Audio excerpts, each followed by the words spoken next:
Olá pessoal, Reverendo Magela Casa Mais, e estamos tendo a oportunidade que boa de conversar sobre HIV nas crianças e gestantes com a doutora Jéssica Nominato, né? Jéssica Fernandes Nominato aqui do Enfio Palmas. Seja bem-vinda à nossa entrevista.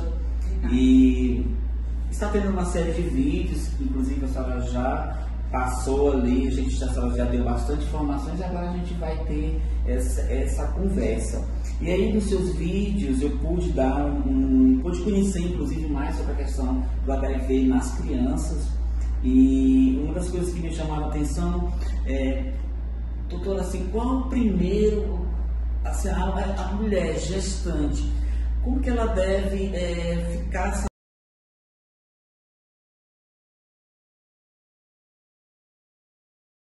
já faz parte do critério, porque às vezes a gente acha que isso já é um protocolo, que todo mundo acontece. Como é que isso se dá no sistema de saúde? Então, no Ministério da Saúde já é protocolado a realização do teste rápido HIV no primeiro e no terceiro trimestre de gestação e na sala de parto.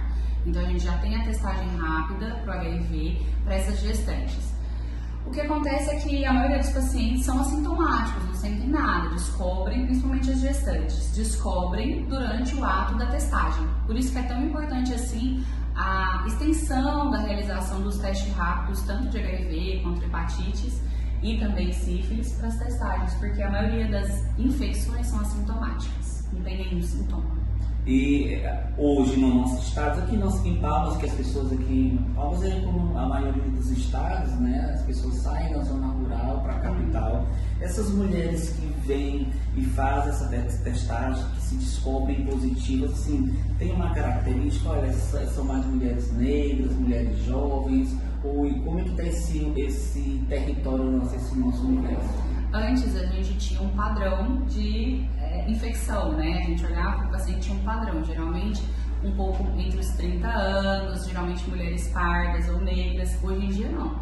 Hoje a gente tem pacientes jovens, inclusive muito jovens, de 17, 18 anos, que têm diagnóstico do vírus e só descobrem porque ficaram gestantes. E aí fazem a testagem e vê que estavam com a sorologia positiva e começam o tratamento. Então, assim, a gestação acaba aproximando o paciente e facilitando com que esse paciente tenha a realização da testagem. Porque fora isso, se ela não fosse uma paciente gestante, ela não faria a testagem rápida.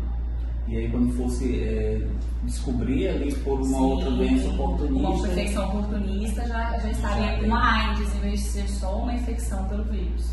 Aí é uma dúvida, doutora, a senhora falou, uma dúvida muito constante, sim, na comunidade, né? Mas quando a pessoa não está, se testa positivo, ela não está logo aidética, tem pessoas assim, fulano, olha, tá com AIDS, tá aidética.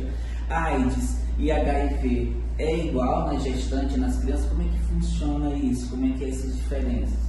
No adulto, a gente também considera, adulto não gestante, a gente considera também que a AIDS não é a mesma coisa que HIV. Ser portador do vírus HIV não quer dizer que você tenha AIDS. Para que você tenha AIDS, que é a doença, você tem que estar com o sistema imunológico, a imunidade comprometida por esse vírus, certo? E nas crianças e nas gestantes isso também ocorre, só que os valores de referência, os valores são diferentes, correto? Então na criança os níveis de imunidade são diferentes, são de acordo com a idade, de 1 a 6 anos, de 6 a 12 anos. E nas gestantes a gente também considera esse valor diferente. Então, mas é a mesma coisa. A criança é portadora do vírus, a gestante é portadora do vírus, e aquela que não tem a imunidade comprometida são portadores. Aqueles que têm a imunidade comprometida são pacientes considerados com AIDS. E essa mãe que está testada positiva, né? Ela precisa separar as coisas dela, ela precisa separar o prato, ela precisa separar a colher, o copo, ela precisa ser separada no Sistema Único de Saúde, porque a gente vê muita gente, né? Ainda tem, a gente sabe que tem, não é bem assim, mas é uma realidade, né? Por falta de informação, né? Por falta de informação. Mas não há necessidade de separar copos, talheres. É claro que lâminas de barbear, alicates, escova de dente são materiais e objetos pessoais. Isso a gente não compartilha, independente do paciente ser portador do vírus ou não. Mas eu sempre explico isso para os pacientes, porque muita gente compartilha escova de dente, lâminas de barbear, até as mulheres mesmo que não são portadoras do vírus têm o hábito de ter o seu kit próprio de manicure, não levar e não usar os kits já do salão, porque tem risco de transmissão do vírus HIV e hepatites. Então lembrar disso. E outra coisa, a porcentagem é muito pequena de transmissão por promastigação. O que é promastigação? Algumas culturas, principalmente no interior, têm o costume de mastigar a comida para a criança comer. Mastiga a comida e coloca na boca da criança ou no prato. Isso é muito comum em algumas comunidades indígenas também. Então, isso é um dos fatores de risco para transmissão para a criança. Então, é muito pequeno, porém tem chance de transmissão. Então, isso não, mas você, uma colher, tá quente, vou soprar e vou dar para a criança, não tem maior risco. Só é falta de higiene, mas não tem risco de transmissão. A gente tem que trabalhar a higiene da pessoa, que é, né? Exatamente. As questões de matéria, eu lembro quando era mais jovem, né, que as coisas não eram tão fáceis como é hoje. Hoje você tem 3, 4 escovas de dente, hoje você tem 3, 4 tubos de pasta, hoje você tem 3, 4 aparelhos de barbear, né? E quando eu era criança, eu lembro que meu pai tinha um aparelho de barbear, colocava o gilete lá, fazia uma parafusagem naquilo, e aquele ele era usado, né? Por uma quantidade de dia, e a gente percebia mesmo realmente ali que havia esse compartilhamento, e era muito comum, nada se era tão, né, descartável como se tinha, não, porque estava com falta de higiene, mas ali de família estava tudo certo, né? E a gente então fica esse alerta que a doutora trouxe para a nossa questão da mastigação, como é que eu não? Promastigação. A mastigação anterior. Da comida, do que quer que seja, e dá para a criança. Isso em algumas culturas é muito comum. Interessante, então depois a gente até pode aprofundar nessas culturas numa outro diálogo sobre isso. Então, já que a gente está falando de alimento, vamos falar de amamentação, né? Então, a mãe lá que ela está portadora do vírus, ela pode amamentar seu filho? Como é que funciona esse momento da amamentação? Porque acredito, não sou mulher nunca, né? Acho que como é que eu posso dizer? É um momento único na vida. E essa mãe, ela é privada dessa amamentação? Então, eu não gosto de usar muito a palavra privada. Ela é orientada. Por quê? Porque tem risco de transmissão. Mesmo aquelas mães que têm a carga viral não detectada, pode ocorrer o risco de transmissão. É um risco baixo, mas se ela fez todo o acompanhamento, ficou com carga viral não detectada na gestação, tomou a medicação correta, a criança nasceu, já está com carga viral não detectada, por que ela vai expor a criança dela a um risco maior de se infectar pelo vírus? E sendo que hoje em dia existem formulações dos leites que não são maternos, mas que são fórmulas infantis adequadas para a criança, com os nutrientes adequados, com todas as necessidades calóricas e nutricionais da criança, ela vai expor o filho dela a um risco de se infectar sem necessidade, certo? E assim, a mãe tem o direito de ficar com a criança, não é separada na maternidade, não fica separada das enfermeiras. Tira a criança e já bota ali de lado. Não, ela toma os primeiros cuidados e depois ela fica com a mãe o tempo inteiro. É usada medicações para poder diminuir a quantidade de leite, para tirar a produção do leite, né, para a mãe. E para que ela não sofra, não fique com a mão engurgitada, não fique com excesso de leite, para poder diminuir essa produção, para que a criança tenha a chance de não se infectar, né? O que é mais importante em relação a isso. Perfeito. Essa questão da amamentação, então, quando nós falamos de privar, em uma certa ocasião, tendo contato com uma mãe, ela disse: eu fui privada. Então a gente vê que essa palavra privada é muito forte, né? E aí a gente tem que mudar essa característica da educação, orientando, né? Trazendo que o momento mágico de ter o filho, de trazer ao mundo, é bem mais importante, não menos importante, mas é importante para que essa criança tenha uma saúde, até que tudo, né, esteja ali. E essa é normal, né? Podemos dizer assim, não sei se essa palavra é certa. Aí a senhora falou uma outra questão que a gente fala muito ali na questão dos adultos, né? O I igual a I, indetectável e intransmissível. Acontece isso nas crianças e acontece isso na gestação ou na vida materna? Então, infelizmente, o indetectável igual ao intransmissível não é o ideal e o aceitável para o gestante. Mesmo a gestante indetectável, ela tem chance de transmissão vertical para o bebê. Então, por isso a gente sempre bate na tecla, principalmente essa orientação à não amamentação, essa contraindicação por isso. Mesmo as gestantes com carga não detectada podem transmitir para o bebê. Isso intraútero ou através do nascimento, né? Perfeito. Porque a gente vê muitas divulgações, muitas notícias sobre o I igual a I. Mas os adultos isso é uma verdade. É uma verdade. E aí a gente, como estamos tratando um assunto muito particular da gestação, a gente precisa tirar essas dúvidas, né? E aí, pronto, nós estamos ali no 9º mês de gestação da mãe, ela está ali sendo acompanhada. E o parto, esse parto, ele necessariamente ele tem que ser um parto normal, cesárea? Como é que acontece isso? Se for uma gestante que foi acompanhada antes do 3º trimestre de gestação, fez o acompanhamento correto, usou os antirretrovirais, conseguiu carga viral não detectada, ela pode sim ter o parto normal.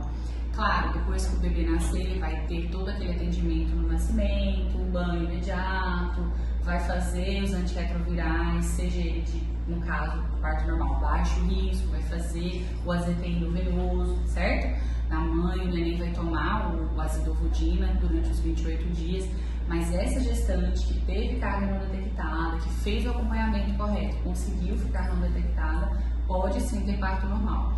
Salvo aquelas gestantes que descobriram no último trimestre ou que não fizeram uso adequado e regular das medicações, os antirretrovirais, essas gestantes não são orientadas a ter parto normal, pelo maior risco de transmissão. Pelo maior risco de transmissão. Então, fica aí essa orientação. E o importante também, doutora, é sempre ter esse acompanhamento, né? Ter ali o acompanhamento do Sistema Único de Saúde, Vivo SUS, que possa ali a mãe, né, estar próxima, não ficar sozinha nesse momento. A gente tem vários dispositivos aí, os CREAS, os CRAs, a Casa Mais, o Movimento Nacional das Cidadãs Positivas, que é um movimento de mulheres positivas, né, que tem ali todo um acompanhamento e não ficar sozinha, né? Exatamente. Não ficar sozinha. A informação é que vai guiar essas mulheres. Não entrar em desespero, né? Não entrar em desespero. Então a gente está trazendo esses assuntos justamente para a gente tornar essa informação mais fácil e mais viável para todas. Uma outra questão que eu queria tocar com a senhora é em relação à criança. A criança que foi feito tratamento, não deu certo, ela se tornou positiva. Como que essa criança vive? Qual que é o remédio que ela toma?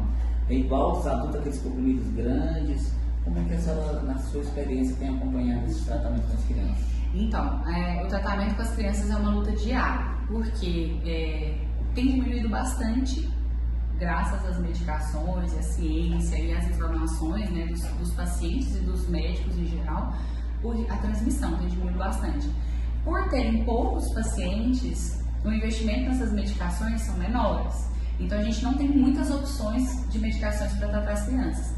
E as opções que a gente tem, agora tem melhorado bastante. Mas até 2, 3 anos atrás, eram opções que não são tão palatáveis, o gosto era ruim, a criança tinha dificuldade de tomar, vomitava, o gosto era bem amargo. Por curiosidade, eu já experimentei uma das medicações, que é o Caletra, é muito amargo. Eu coloquei uma gotinha na boca e fiquei amargando a língua o dia inteiro. Imagina uma criança que tem que tomar de 12 em 12 horas, um volume maior, que não é uma gota, é geralmente 5, 6 ml, porque depende do peso, de 12 em 12 horas. Então a criança ia sentir aquele amargor pro resto do dia. Então dificultava muito o fato da palatividade ser ruim, da criança tomar medicação. E isso tem mudado. A gente conseguiu adequar as medicações que são mais palatáveis para as crianças, mas ainda é uma dificuldade.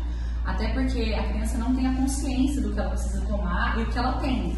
Então, outra coisa que a gente bate muito na tecla e conversa junto com a equipe da Psicologia de Serviço Social é a revelação diagnóstica.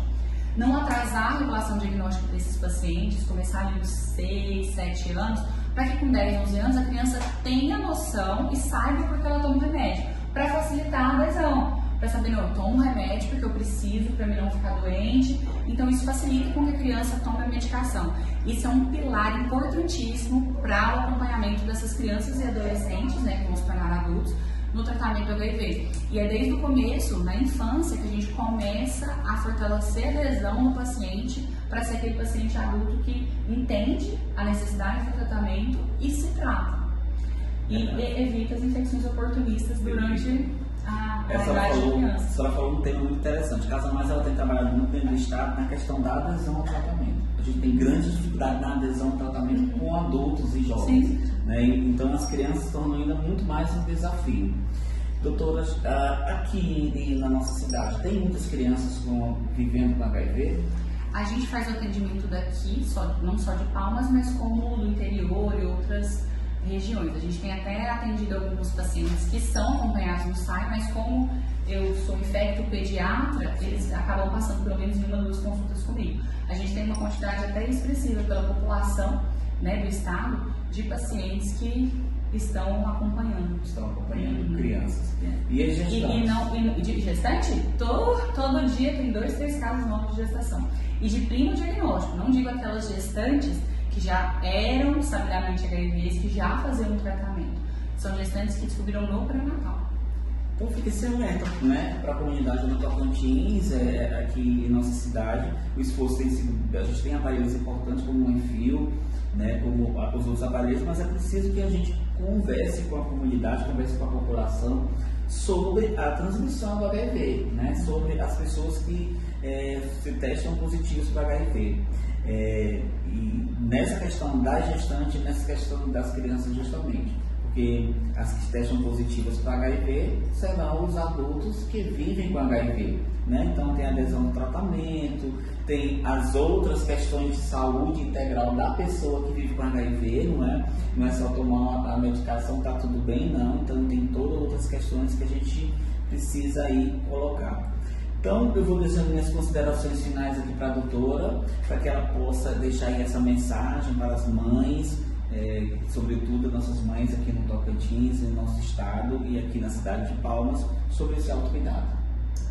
Então, lembrar mamães, futuras mamães e as lactantes, que são aquelas que amamentam seus filhos, na oportunidade de se testarem durante o pré-natal, se testem. Se tiverem relações protegidas, se testem, façam a testagem tanto para HIV quanto para sífilis, que tem aumentado exponencialmente em pacientes aqui de todo o estado. Isso não é só do nosso estado, isso é do país inteiro, né?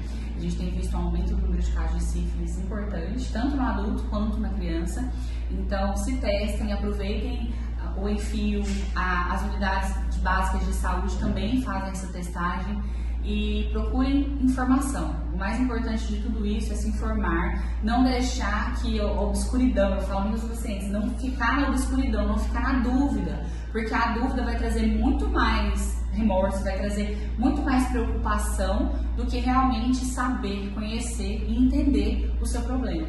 Então procure ajuda, procure conversar, tire dúvidas com o profissional de saúde, a equipe de enfermagem, a equipe de psicologia, o Enfio. Tem uma equipe multidisciplinar disposta a te ajudar no que quer que seja em relação ao vírus HIV. Muito obrigado, doutora Jéssica, e a todos que estão aí participando conosco. Lembrando que essa é uma série de vídeos que vocês vão tirar muitas dúvidas. A gente vai falar, doutora, sobre a sífilis, sobre o HIV ali na pessoa adulta, sífilis, as hepatites, né? Bem que são muitas dúvidas que as pessoas têm. E a Casa Mais, ela sempre está aí disposta também a fazer esse link com o Sistema Único para trazer essas pessoas a informar. A gente está com uma unidade móvel aí fazendo testagem entre as principais cidades do Tocantins, então sempre você vê lá o nosso carro, o nome Casa Mais, e pode conversar sobre isso, tirar as dúvidas e também que todos nós possamos acabar com as desigualdades. A desigualdade na informação, acabar com as pandemias, porque há muita desinformação também, há muito medo e a gente precisa, e também acabar com a AIDS no nosso estado. Um grande abraço, pessoal. Tchau. Obrigado, doutora. Imagina.